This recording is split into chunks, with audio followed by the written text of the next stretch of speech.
now from Hollywood, California, the horror capital of the world, the Boulet Brothers, creatures of the night.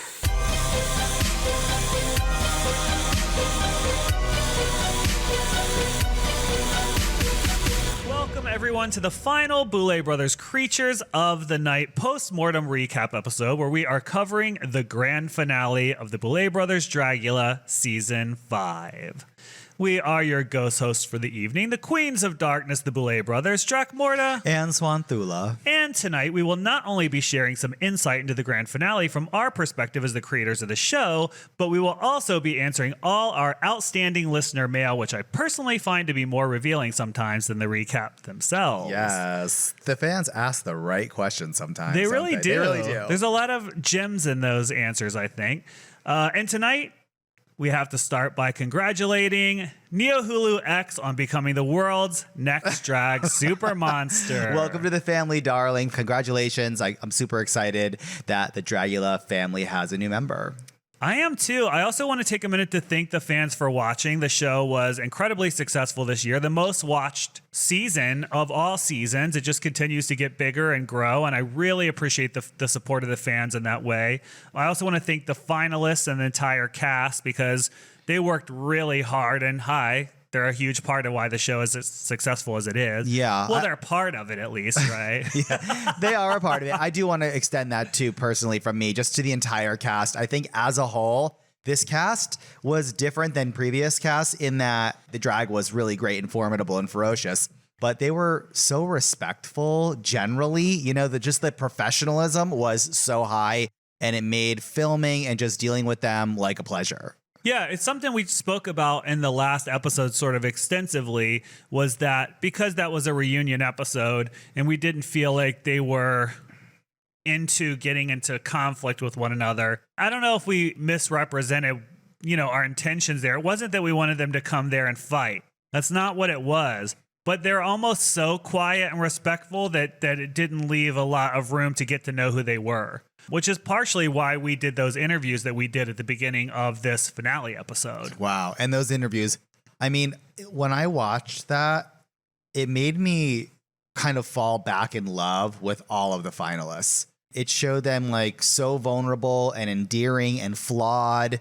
It just humanized the monsters, and it makes them really lovable. That was a very, very important goal of mine, was to get those interviews for the audience to see, because I did feel like, you didn't know a ton about them. And I don't think that was any shortcoming on the production or the competitors' part. It was just the way the season unfolded. They were very busy. We were very focused this season on the competition and not so much of the drama and the art. And so I found that it maybe didn't give a ton of opportunity to get to know them. So we did that this episode, I think. And it's something I kind of want to take into the next season of the show. I want to get to know them more earlier on. Yeah, I think that's really wise.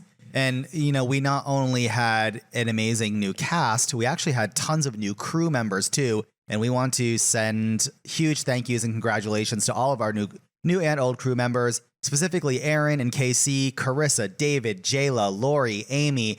There were just so many new faces, and I think you can feel their new magic touch on the final product. It's more artists that are bringing fresh ideas to the table, and also really helping to build out our ideas, which is very valuable sometimes. They can take an idea that you have and make it better and materialize it when maybe you couldn't do that with the crew that we had previously, I think. You said it. And that is the truth. But the differences were palpable this season. I just feel I let go and let God, and I feel blessed now. Oh my God. I feel blessed. You feel booked and blessed after I feel this booked season? and blessed. I let go, let God, live, laugh, love, all of it. Good. And that's how I feel wrapping up season 5. I feel blessed. I feel I've lived, I've laughed, I've loved. No, honestly, I was going to ask you, how do you feel at the end of it all? I feel happy with the outcome. I feel like we set out to make this season different, and I think we were successful in that. I did want it to be less drama. You know, after Titans, I kind of wanted it to be less drama about things that didn't have to do with the competition. I think we were successful in that. I wanted to showcase more of the art. I think we were successful in that. I wanted to reformat the cinematic intros, the style of that, and make that more hosting. I think that was successful. I wanted to redo the death scenes. I thought those were successful.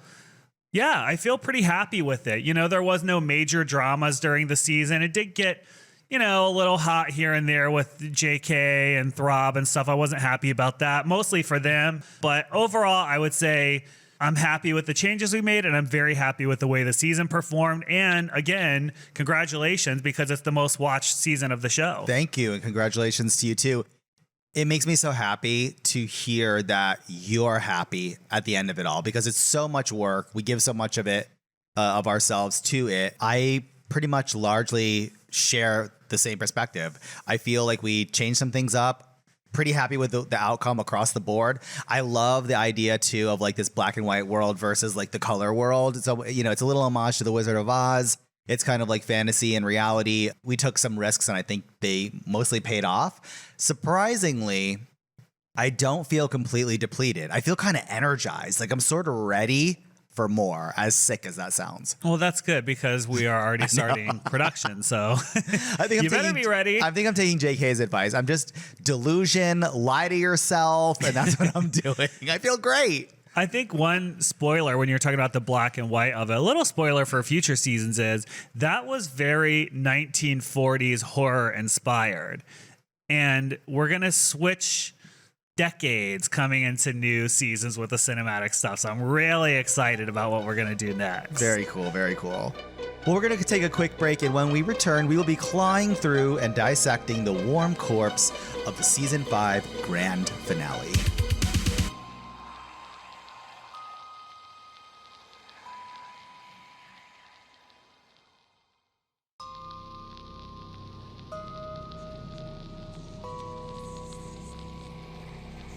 Welcome back, uglies. And we also want to welcome Ian DeVogler back to the show, the supervising producer of the Boulet Brothers Dragula Season 5. It is an honor to be here, to be queer, and to have freshly washed all the blood off our hands from the season. So now that it's behind us, how did you feel about the whole thing?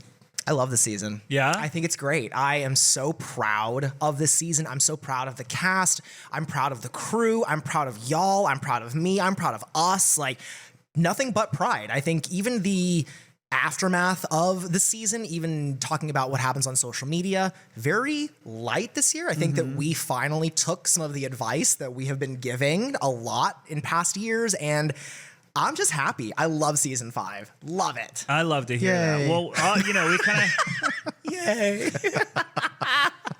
we gave a little thanks to the crew, but I want to give a special thanks to you for helping us make season 5 and for everything that you put into it this year as well. Thank you. Thank you so much. I truly appreciate it. Especially your new hidden talent as emergency correspondent live from Tokyo, Japan. Oh, yes, Mama God. I'd forgotten that until we were we were editing that episode, and when it came on, I just smiled on the inside. Yeah, it really made me happy. Thank you so much. I said it before and I'll say it again. I was so honored to be able to do that, and it was definitely the cameo that made me the most nervous. I was like, I have to nail this. And Mama, now I know a fraction of what it's like to read a teleprompter. I was like, woo! How Get about ready. they changed it at the last minute for you? You had no time to rehearse that. Oh yeah, that was just cold read. Yeah. Hot. You did great. Good times. Thank you. Good times, Mama. Yeah, good times. So first thing I want to ask you all is, what did you think of the way the cast interviews turned out? I kind of touched on that already. For me, I think it's, aside from the drag and the looks, it really is the highlight of the episode. I think it was just enough where we got a little bird's eye view into each of their perspectives and a lot of their flaws too, like hearing about fear of even leaving the house or what they had to overcome personally, like economic things, where like about Blackberry's entire family leaned on them and their drag and their hustle for a time to just keep things going to get to this place. And I just found it kind of across the board inspiring. I agree. I think that inspiring is a really good word for it. I found myself feeling more connected to the finalists. Once each of their individual interviews had finished, I felt more connected to them than I had the whole season. And like you said, Drac, it's not on the part of production or on their part, but more so, I think that this was a time where we got to see them completely stripped raw of any pretenses. It was, just tell us exactly how you're feeling right now. Why are you here? And I was so proud of them for all opening up like that. Yeah, I think maybe with the competition behind them and the threat of being eliminated, it was easier for them to open up and say, well, now it's time to just like let the guards down and show them who I am, which I appreciated. There was a moment too, I think it's worth mentioning.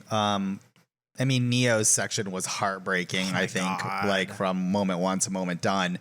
But it was the part where we got to see her as a queer person who put their family's needs and feelings before their own and kind of went through a lot of darkness, but took that pain and turned it into power and made them just even more kind of hauntingly gorgeous and alien. And I love that. It'll be interesting to see how she grows as an artist and how she incorporates that energy into her drag, because it's almost separated now, but you can see where she also speaks as if she's one person. Mm-hmm. So, there does seem to be a difference there, but sometimes she speaks as if she's one. And I'm kind of interested to see, in 5 years, how will that manifest in her? Because we're all always growing and changing, Sure. You never really stop growing and learning more about yourself. So I don't know. I'm just curious to see how that turns out. I feel like she'll be more powerful. I am desperate to follow her in her parents learning about what's happening, because it's going to happen. Absolutely. I think one of the most poignant things that she said for me was, on top of taking her pain and you can't have the light without the darkness, but then also the dichotomy of not only being empowered and being this monster, but also at the end of the day still wanting her family to see her for who she is. And it's just, my heart broke in that moment. My God. Those things affect you your whole life. You think that they don't. I feel like you become an adult and you think, well, you've let go of all that stuff, but you don't. Like, until you sort of address those things and dig deep into yourself and really just unpack all that stuff, it's right there. It's sewed up in your brain somewhere. And if the right thing sort of rips off the scab, you will remember all of it, I think. All right, so let's go into the floor shows. What did we think of, because obviously we already judged this, we've went over all this stuff, but what did we think of how Filth was represented in this finale? Ooh, I am red tea. As y'all know, I love Filth, and I felt like Filth was represented in an interesting way this year. We have 4 very different perspectives. I think that overall, there were great Filth floor shows. I don't know that there was a Victoria season 2 or a Melissa season 1. I think that Filth was maybe played a little safe this year, which is not always the worst though, because I think that you run the risk of doing a Filth floor show that is like a flop, and there's like nothing worse. Mm-hmm. I felt for Orgotic. I really did, because when Orgotic came out, I was like, this is the pinnacle of this type of drag that you do, with the almost necroscope style mouth opening and the flopping on the stage. Is like, you look disgusting and horrible. But then when the gag didn't go as planned, I just shriveled inside for him. I felt so bad. I love Blackberry for doing what she did. I just thought it was so funny. And we don't often see humor in Filth. Like, I think people go for either. Yeah, you're right. Yeah, it's like it's either really serious or it's really gross. And I just started laughing when she came out. I was like, I love. And then she brought out a capital F fish. That's right. If you're gonna bring out a fish, bring out a fish. And that fish reeked. Oh my God. Yeah. Even from across the room, I was like, the whole studio, and it's huge, just really reeked like fresh tilapia. And I think the one last thing that I have to say, because it's in my notes, is I just feel like Emerald Fennel owes us something, because when Throb came out, I was like, oh, the tub from Saltburn. Word.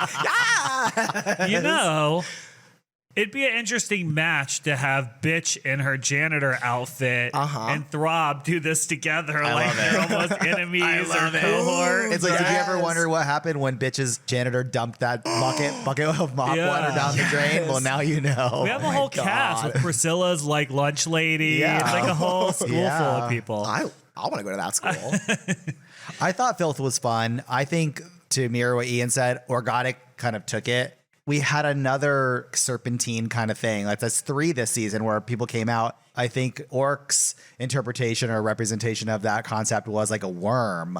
And it just seemed so low and gross and repulsive and in the best way possible. Yeah, I thought Orc killed Filth. And I actually really loved Throbs too. That idea of the drain, and it is like kind of nasty and scrubby. Yes, they made it kind of sexy, but I'm down for that. And I had a fun time with it. Well, I think, sexuality can be considered in the Filth realm. So I think it was well done. I mean, yeah, maybe it was a little sexier than gross at a point in it, but I think it was an original concept at least. I'm glad it wasn't something like really obvious. It's Throb's brand, though. Everything like horror and sex. And we have to give it to you, Drac, for your comment about the sexy car wash. Because... Mom, I almost peed myself. It was. It did turn into that. No, totally. But there's just something so funny sometimes about like you see a performance, you're like, oh yes, I know what I feel, and then you'll come in with a comment like that, and I'm like, mother, like it's so accurate. Well, just so picture good. the hat being a hubcap, and you'll really. Oh no. All right. So, what did we think of horror in general? Oh, by the way, I didn't mention what I said about Filth. Right. So my feelings about Filth were it was not as filthy as it should have been. Absolutely not. Garbage Can Children was filthier than this Filth floor show. So next season, we need to turn the filth up. Where's the film? There should have been a little more filth this season. I agree with them. I'm going to go on Reddit and cancel myself. Yes, queen. I want to make a sock account. I'm ready. Woo. So let's talk about the horror. How did you all feel horror was represented in this finale? I loved horror this year, and I have to go to what Swan said of, in this house, horror is the main course, because I felt like this cast really nailed horror. I thought that we saw some really innovative stuff. Like, I want to start with Blackberry, because coming out with that cage moment with the pipes and all that, just very cool to see. I did feel like it was a little on the glamour side, which it's not that you can't have glamour and horror at the same time, but I feel like I'm almost a purist when it comes to the finale. I'm like, I want to see horror and horror alone. And I got my horror twice with Neo, which was, I think, conceptually horror. The reveal, horror. So actually a third time, the wig, horror. That wig was horror. We that's talked for about sure. that. That shit was scary. I did really like Blackberry's look. The cage, I love when people bring concept is volume great. to the stage. I really, really liked it. But yeah, I did feel like it was maybe glamorous again. It probably did hurt her point-wise that she brought glamour to her horror, because we've been looking for horror from her for so long all through the competition. And I think she did, but she still made sure it was Blackberry. But I just think it needed a little more grit and horror to it. Even if she was going to keep with some glam to make it her, it just still, that was your opportunity to like bring that. The cut of the dress and just the garment itself, I think, is very glamorous. And Swan, I know you really liked the rhinestone element. So it takes 2 boulets to make the judges panel. I felt a little disappointed with the horror, honestly. I felt like a couple of moments I was like, this is cool. The magic of Neo's reveal, Blackberry's concept to me is so amazing. I don't know if I would have done it differently if it was up to me to present it. But other than that, I kind of feel like horror was not the strongest of the tenets. All right. So what did we think of the lip sync for the glamour portion? I thought Glamour was the strongest tenet of season 5. 3 out of 4, it was their best. I think Organic really shined, at least for me, in the Filth. I loved that worm. It was nasty. Even if the puke didn't work, I was all in. But Blackberry's ability to perform and that vamped out glam like Bride of Frankenstein. Throb was incredible, and I thought Neo was just literally from another dimension. Beautiful. And it was very cool to see them all perform. I thought the three of them, as far as glam goes, just brought the bar so high, and the performance was just kind of gravy after that. Once I watched the Glamour portion, it made me want the Boulet Brothers Dragula season 5 tour really bad. Ooh. It made me want to see that tour really bad because I think they are such great performers in different ways. You know, Organic brings such a horror and an uncomfortability, almost chaotic in the way that Abora used to be back in the day, but even more so dangerous. I don't know. And then Blackberry is just the consummate drag queen. She is so good, and her stage presence is so powerful. Throb, I mean, I cannot talk about Throb's performance ability more. He's so incredible, and it's layered, and it's like every note is hit. I'd love to see like a tour show from him. And of course, Neo, I feel like has this new Neo's like ushering in like a new vision of drag to me, a really young, edgy version of drag that I really am into. And I'd love to see her on a tour. I agree. I think that a season 5 tour would just destroy and dominate and be fabulous. And just on the note of Neo, I was really happy to see Neo's finale glamour makeup be something that we've seen on Instagram before. We've seen her do these looks that are sort of really glammed out, stoned, and she's done that a couple of times on the show, but there's a moment where she turns around and the squid face prosthetic is gone, and I just looked at her and I thought, oh my God, you are the most glamorous thing I've ever seen in my whole ass life. The look was very clean. It wasn't about glamour in terms of piling a lot of rhinestones and traditional drag pageant items onto the look. It was about choices and taste, I think. And it was simple and clean, and it was glamorous in a different way that was unexpected, I think. So how did you all feel about the finale overall compared to seasons past? I love this finale. I think that this finale does a lot of things extremely well. And I think that, in my opinion, it elevated some of the format choices that we've tried to make in the past. And for me, it just felt smooth. I felt like watching this finale from a viewership perspective, I was very, very happy. I'm very happy with this cast. I don't feel like the finale dragged. I felt like it filthed, horrored, and glamoured. Yeah. Ooh, I see what you did there, girl. I was like, is this going to get me playing? That was good. Thank you. I'm going to agree. I really liked this finale. I thought it played very well. It never dragged. It wasn't slow at any point where I'm kind of like, okay, let's get through this personal story or let's get through this tenet. And it kept me moving through like this really intense experience for our 4 finalists. And I loved the crowning. It was really successful. Yeah, I think maybe it was one of the better finales we've had. Maybe in the past, some have run a little long, or by the time we get to the crowning, we're also exhausted and it's sort of a little sloppier than I'd like it to be. But I felt like this one was done really well all the way until the end. It didn't overstay its welcome. I felt like we owed the audience a classic finale after departing so far with Titans. I felt like they were, a lot of people were really wanting that classic finale, which we gave them. But I am very inspired to change it up next season. I really want to change the finale drastically. But there's some things that we will have to keep, obviously, because I don't want to be shot in the head at Christmas. Well, you don't want a Christmas Evil all over again? I had this joke we were talking about. I was like, I want to pour so much blood on the winner, and I wish we could shoot it in a cinematic way that it turns into like a flood, and the person starts to choke. It knocks them off the stage.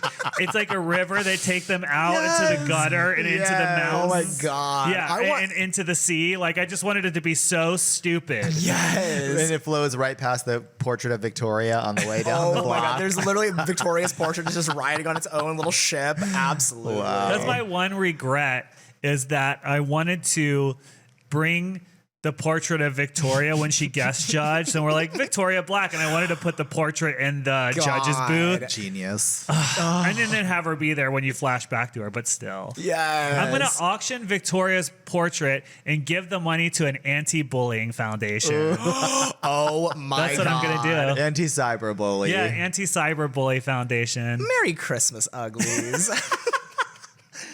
So I feel like we've talked about what changes we made and what we thought was successful or not or whatever. What's one thing that you would change for a future season, if anything? A couple of minor tweaks. I want to go outside into the world more. Yes. I think that was something that we've done in the past. It's always fun. It gets a little harder as we get a little bigger. Flying under the radar when people recognize things, it's a dangerous gamble, but I do think it's a big payoff because seeing drag out in the world is really fun. And I want to take what we've done with the death scenes and expand on them even further. Like, I would love to see them really feel like little horror movies. Mm-hmm. Yeah. Nice. What about you? I'm going to say something that has been said by the fans before, but this podcast has reminded me, I want more filth. Mm-hmm. I always want more filth. And I don't want or think that the show needs to be welcome to the Boulet Brothers Filth Dragula. Like, I don't want a whole season of it, but I think that this is maybe even something for competitors, people auditioning.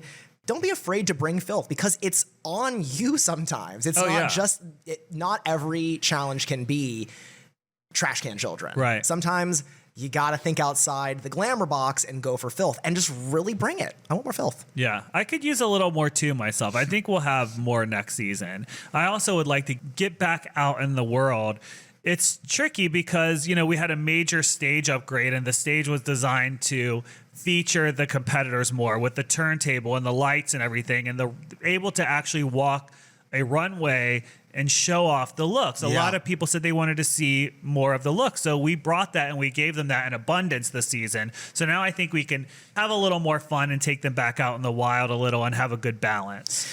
Cheers to us, kadoos to us, because we took a big risk by removing the LED wall. Yeah. I think that digital visual behind the floor show was such a staple of Dragula.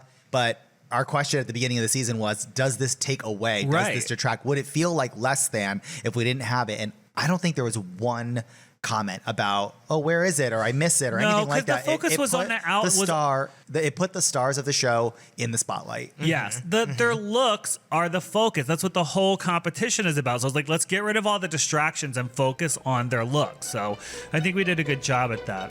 Why don't we take another break, and then when we come back, we will answer all of your listener questions. Stay tuned.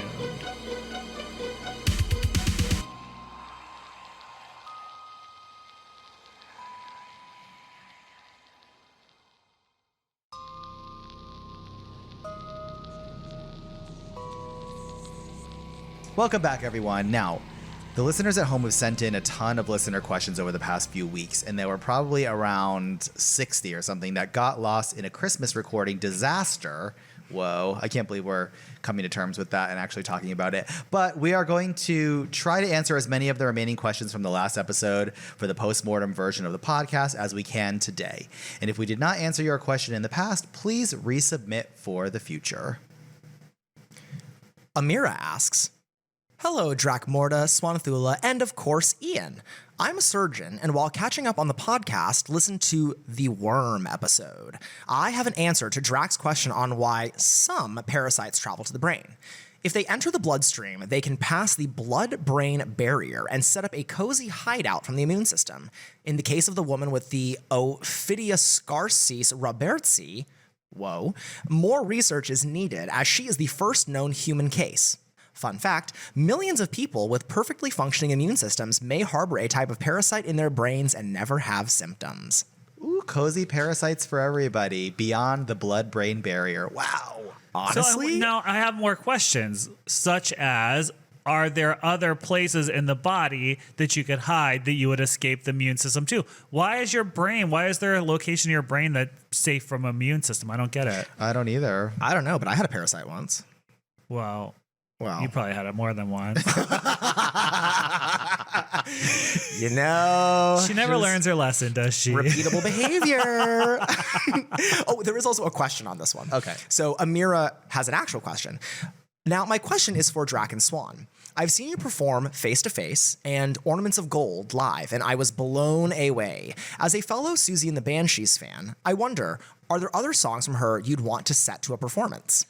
There are many, actually. So many. I always wanted to do Kiss Them For Me live, but like sing that live on New Year's Eve, it seemed very appropriate. Drac Never got can sing around at to the it. house down too. I've heard it. And I always wanted to do a big show to the Rapture. And Sick Child is another one. Oh, Sick Child is good. Yeah. I think Into a Swan is almost a must, at least for me.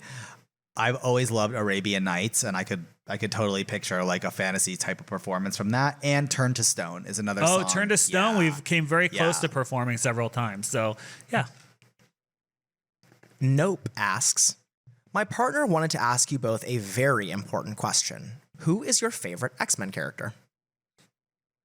I'm going to go with Storm. So I think Storm is so beautiful. She's just like the most beautiful comic character, right? And I've always loved her costume. I love that like 80s cape. You know, a couple of different characters had that cape. Oh, and I'm like, totally. I'm still all about it this day. I don't know why they got rid of them. They need to bring them back. But I think I like Professor X too. Well, a classic. Yeah. Surprise, I'm going to pick not classic at all. These are controversial choices from times when bad guys became honorary X-Men and acted as like team members.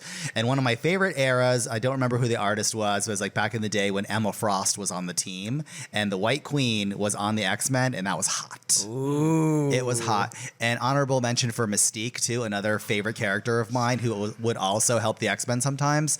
Just so deadly. So I always cool. liked Destiny too. I thought that was an interesting character. Yeah. 'Cause she was blind and she was a granny, but she was still like in the mix. And she had that mask. Yeah, the mask made her so cool. Yeah. She's a blind granny, but she's still in the she mix. was still out there fighting and running around with everybody. Yeah. I really liked Psylocke when she was in the armor, when she was Betsy Braddock, when she was still English before they made her racially inappropriate. They used to do wild stuff. Right? Can you imagine to this day, like doing that? I'm like, okay. Josh here from Chicago, not as colorful as Monica from Santa Monica. Okay, all right. Okay, mama. Question. Are the Boulet Brothers inspired by Grace Brothers, the iconic department store from Are You Being Served? Drac, let him have it. No, I mean, I could have potentially got into our subconscious somehow, but not intentionally. No, even though it'd be fun to work there. Michael from Down Under writes, the episode description for Season 5, Episode 7 of the Boulet Brothers Dragula made me think of the Giallo film style. Naturally, I started thinking of Suspiria. What are your thoughts on this movie/franchise, and do you prefer the 2018 or 1977 version? I prefer the remake. I also prefer the remake, which is a kind of a controversial opinion. I do give kind of honor to the original because I think, for good reason, so many people look at it as like a great Giallo film. But what Luca Guadagnino did with the remake was fucking so incredible and brought me into this weird witchy world that I completely believed. I love the demonic ending, and Tilda Swinton was so good. LJ from Milwaukee asks, I am curious if Swan and Drac, now as directors, do you film behind the scenes in your Judgment wardrobe as well? Oh my God. No, absolutely. We do not film in drag at all. I'm going to point out one time that we actually did, just because I think it was like a special occasion. We were on location doing the death scenes, and you put it on our social media because it's my favorite moment of BTS where I am in my outfit, but I'm not in a judgment outfit per se. I'm in the hosting outfit, and I was practicing those axe swings to kill Satana. There are overlaps, Yeah. especially in the cinematic, but not like when they're in the boudoir. Am I sitting there in drag? No, of course not. Ashley has a comment.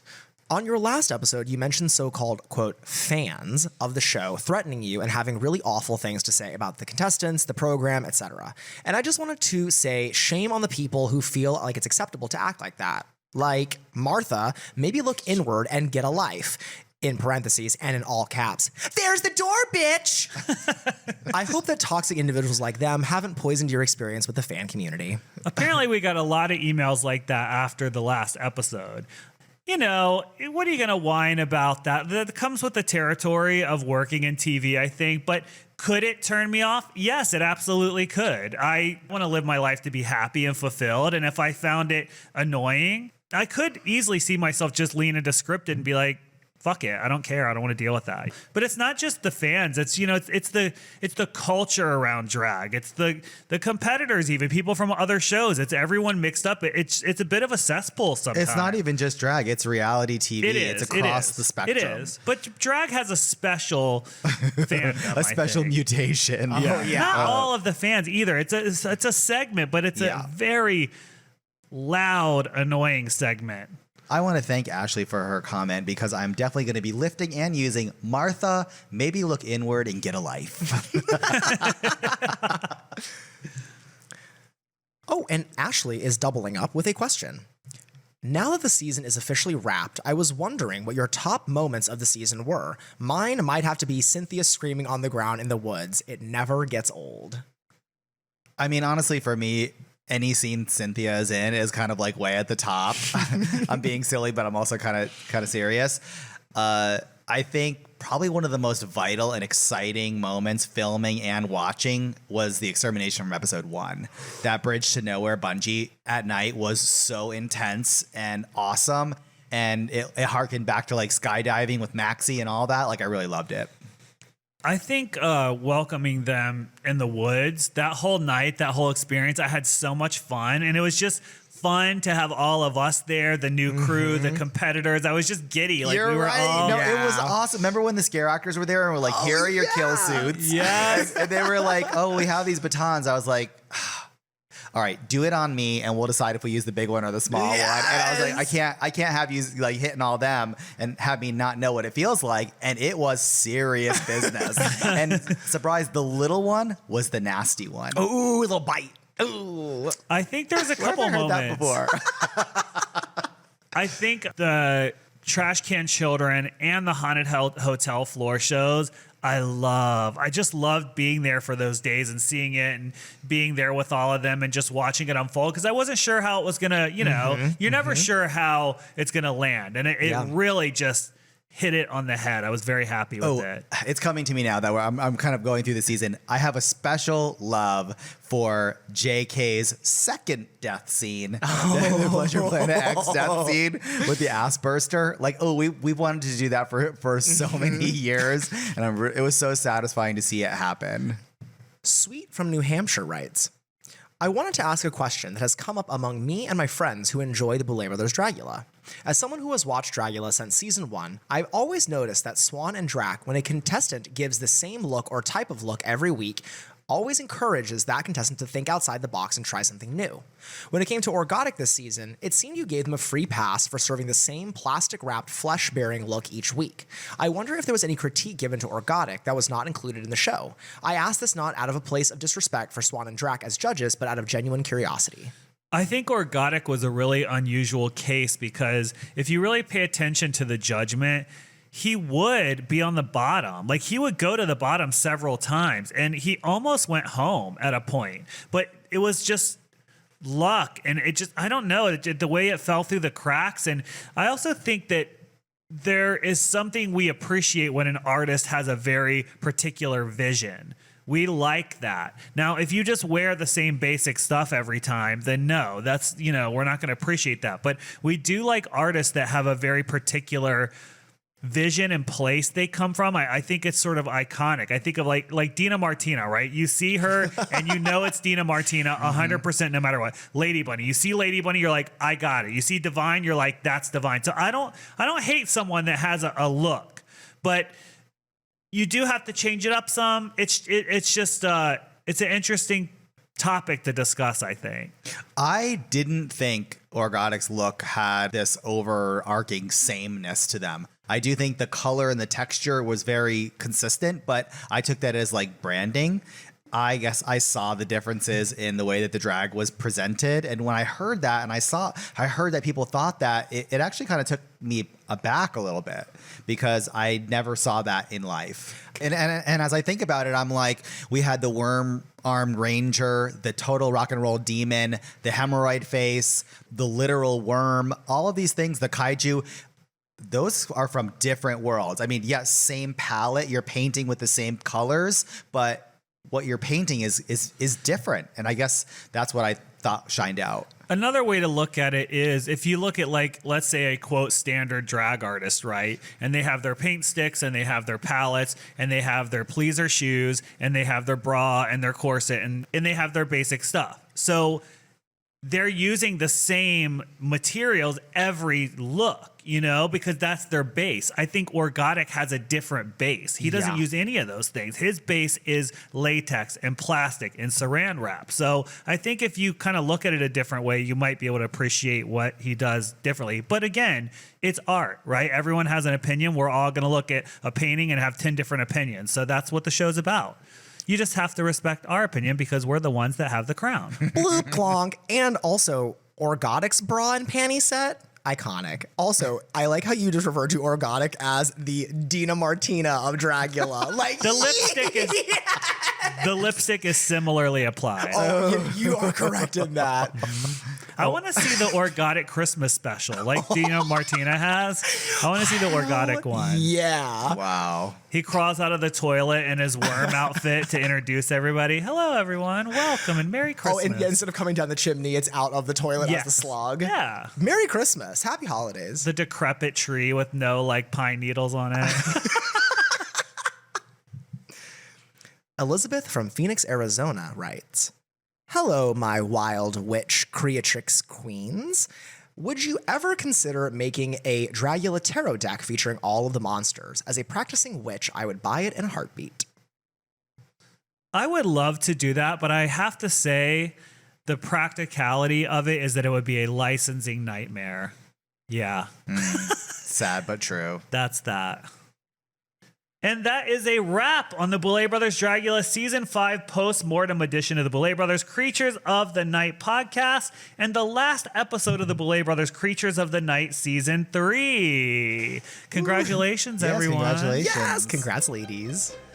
We'll be going on a short hiatus for now, so stay engaged on our social channels for news about upcoming podcasts and seasons. And thanks for listening. We will see you all soon. The Boulet Brothers Creatures of the Night is hosted and produced by Mortem and Swandula Boulet, along with co-host Ian DeVogler, with music by Neuron Spectre.